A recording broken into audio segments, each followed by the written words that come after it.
Selamat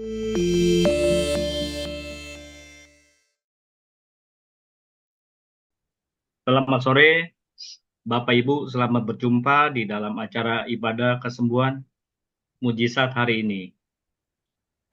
Nama saya Iwan Raharja. Saya tinggal di BSD. Saya ingin menyaksikan awal waktu saya mengalami serangan jantung.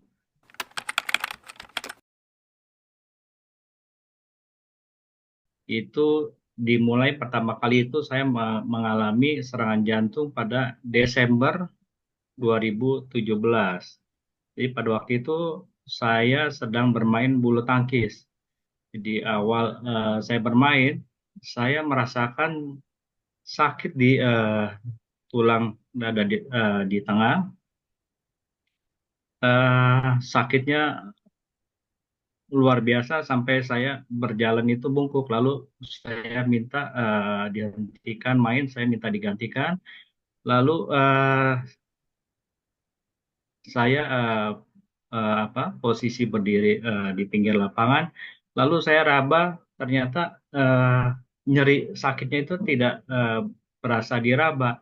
Jadi saya waktu itu punya pemikiran ini saya mengalami serangan jantung karena berasanya sakitnya di dalam dada. Jadi nggak teraba sakitnya.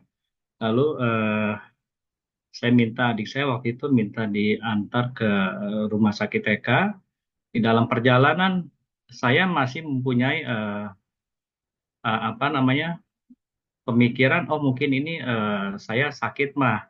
Sempat saya berhenti waktu itu di Indomaret, saya beli Coca-Cola, lalu saya beli dengan harapan saya bisa sendawa karena ini kan berasa sesak ya. Jadi saya minum di dalam perjalanan saya bukan malah sendawa, malah nyerinya luar biasa. Jadi di dalam perjalanan saya usahakan juga batuk-batuk. Nah, sampai di rumah sakit EK, saya berjalan itu bungkuk. Lalu saya apa ke dokternya saya bilang, dok, saya serangan jantung. Saya bilang.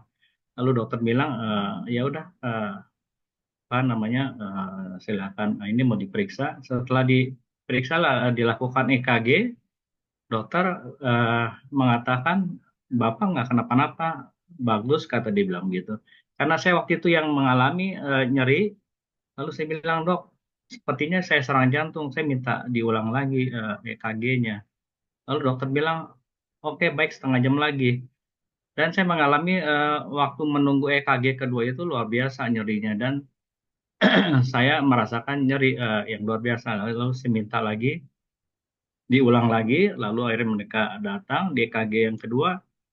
Nah, itu baru kelihatan, oh, Bapak serangan jantung. Baru mereka sibuk memberikan saya pengencer, disuntik, apa segala. Terus setelah di lab juga, ternyata enzim yang untuk mengetahui jantung itu serangan. Lalu dokter bilang, Bapak kena serangan jantung ini. Jadi kalau Bapak setuju, hari ini, malam ini juga mau di kateter lalu dipasang ring. Karena waktu itu saya datang ke rumah sakit swasta, saya mempunyai pikiran, waduh, biayanya cukup besar ini. Lalu saya bilang, boleh nggak saya pakai BPJS? Oh, kami tidak terima. Lalu puji Tuhan ada satu dokter yang apa namanya mencoba untuk mencari karena waktu itu kan pukul 12 saya kebetulan main bulu tangkis siang ya. Jadi jam 12 malam itu dokter cari 1 jam kemudian dia hampirin saya lalu dia bilang Pak cuma ada satu rumah sakit yang terima uh, untuk siap melakukan kateter dan pasang ring. Uh, Waktu sebelumnya itu waktu dilakukan suntikan itu saya memang mengalami sendawa lalu nyerinya itu langsung hilang nggak berasa. Jadi waktu dibawa ke rumah sakit jam 2-an itu jam 2 pagi kondisi saya jadi eh, nyerinya sudah hilang, lalu mereka nggak bisa lakukan ring karena BPJS, karena serangannya sudah hilang. Lalu saya mengalami HCU selama 5 hari dipantau, takutnya ada serangan lagi.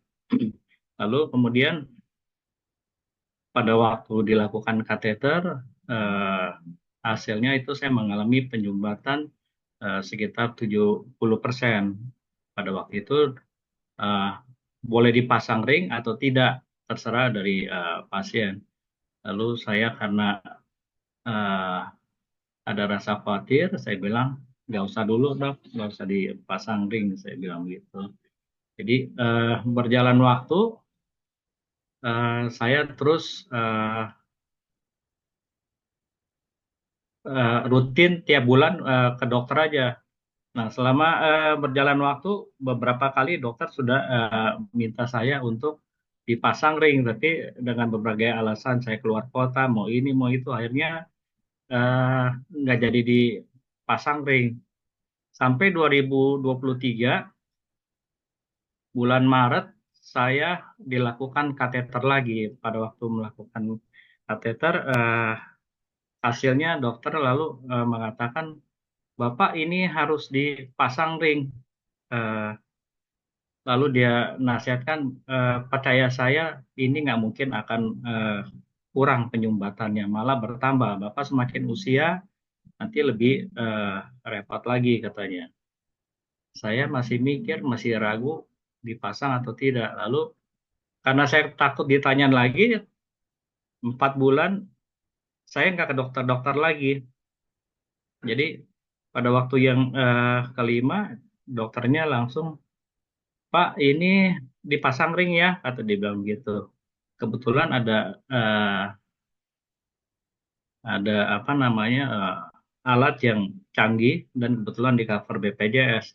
Lalu saya, oke dok, saya mau dilakukan. Lalu dibuatlah jadwal. Saya sempat kaget, biasanya kalau BPJS itu sebulan dilakukan tindakan kateter dan ring. Pada waktu mau jadwal itu ternyata cepat, 4 hari udah langsung di udah langsung bisa diambil tindakan.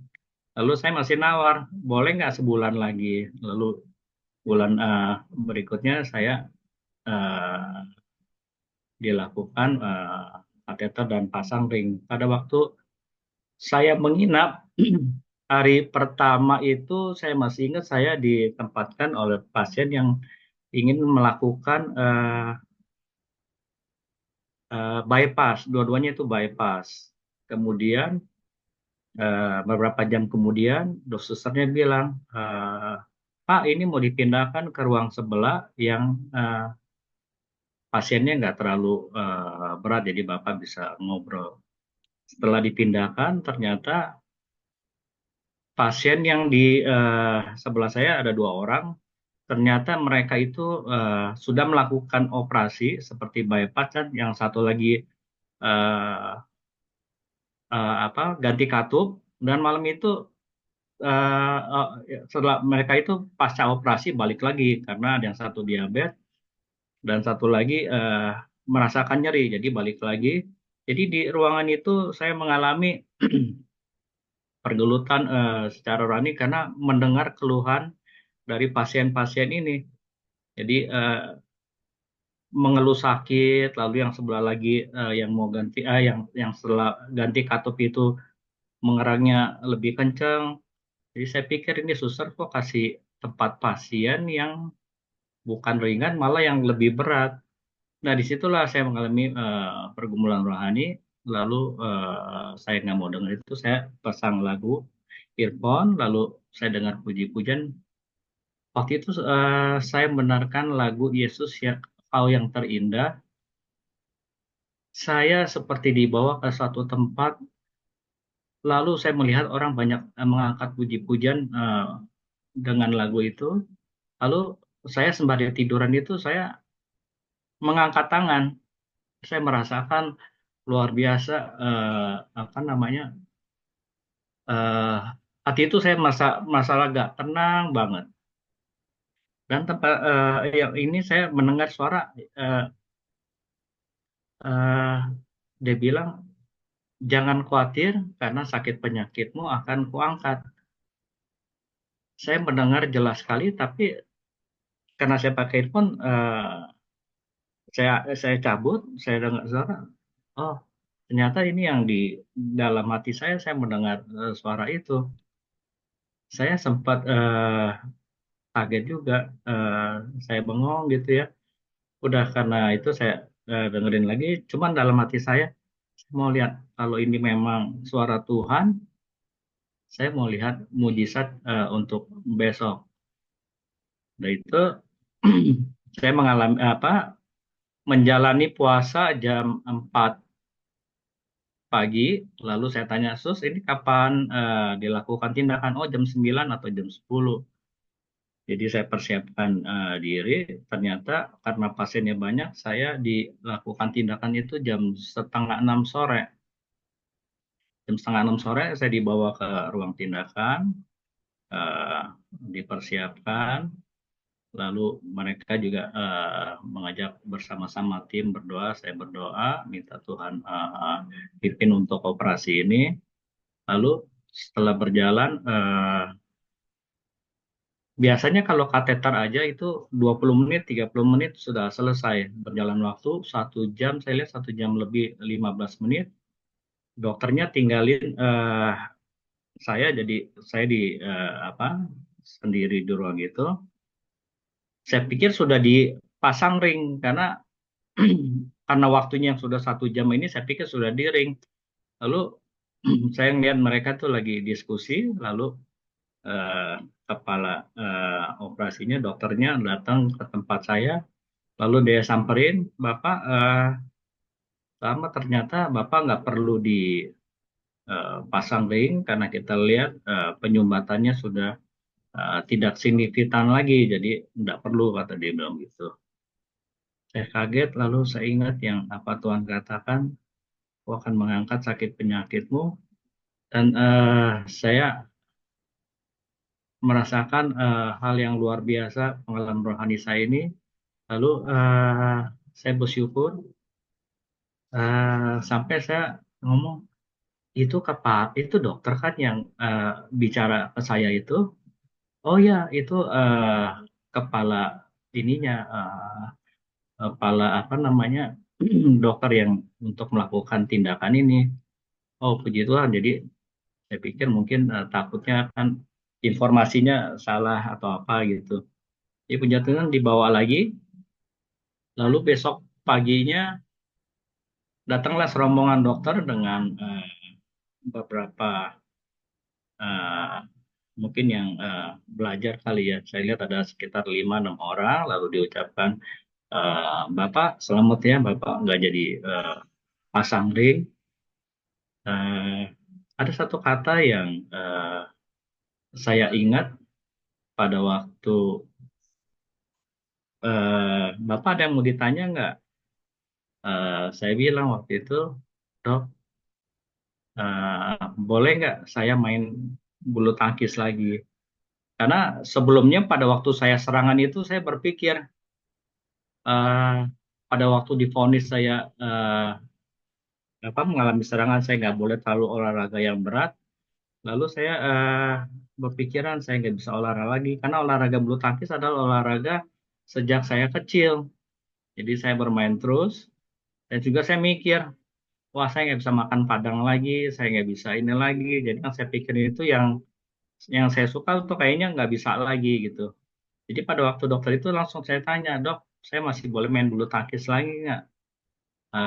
Dokternya lalu dia ini, boleh Pak, dia tahu Bapak hobi ya tadi bilang gitu. Terus iya, udah boleh katanya nggak apa-apa, tapi jangan terlalu diforsir, jangan diforsir terlalu berat kata dia bilang gitu. Oh ya, ya.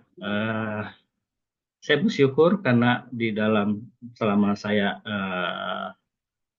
mengalami ini, saya disupport benar-benar keluarga yang luar biasa. Jadi saya disiapkan yang biasanya nasi putih jadi beras merah, yang biasanya makannya bisa padang, sekarang sayur-sayuran dibanyakin.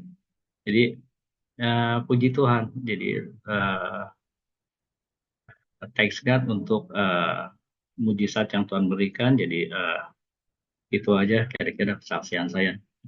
Terima kasih Bapak-bapak, Ibu-ibu.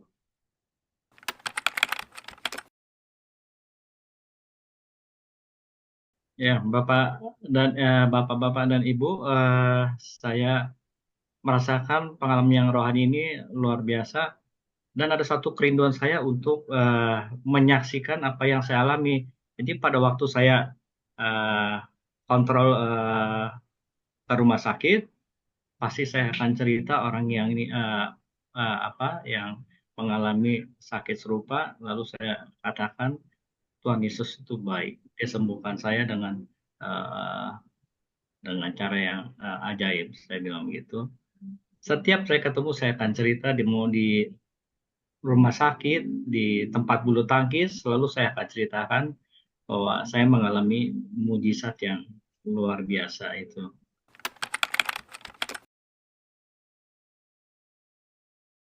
Saya ingin Bapak dan Ibu bahwa mujizat itu masih ada dan saya alami, dan itu luar biasa, dan Tuhan pasti akan sembuhkan setiap orang yang berharap kepada Dia. Itu aja. Terima kasih.